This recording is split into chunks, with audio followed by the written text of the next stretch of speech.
Cricbuzz Comm box after 10 overs, India 84 for 1. One disappointment and lots to be happy about after batting first at Mount Maunganui. Zaheer Khan is here. First, the one little disappointment. Samson got the position. I don't know whether he wanted it or the team wants him there. But you expected a little more? You wanted to see a little more? Well, I always want to see more of Samson. Yeah, he's a good-looking player. Yeah, he's got tremendous potential, and I'm not too concerned or worried about how he's going about it. Whether the team wants him to open the innings, and that is something which is in view with what's going to come later in the year and towards the end of the year, which is the World Cup. But I think in terms of someone getting a start at international level and crossing that bridge, that I belong there. Yeah. Samson is still on this side of the bridge. So he's still figuring things out. Yeah. So he needs that one innings. It's just a matter of that one innings which gives you that assurance that you belong there and you can do it. You can have the same kind of impact, and that you have to be patient with. And every individual, every player is different with regard to that. There are very few players who get on with the international cricket with such a ease.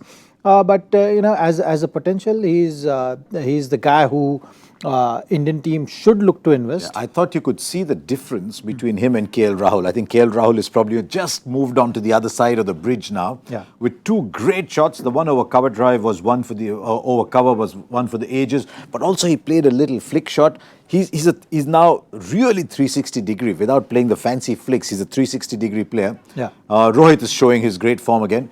Anything in the track that suggests, I mean, they said it was a used track, but anything that suggests 180 is not possible, 190 is not possible?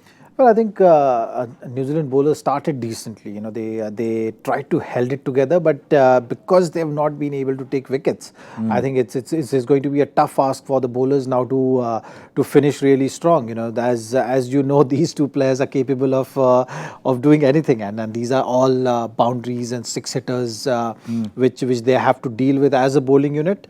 If you've not been able to take wickets, and these two are in now, having faced about 30 odd deliveries each, it's not going to be easy for bowlers to contend. Didn't see much there for the spinners either. I mean, Sodi's just been hit for another 6. He started well.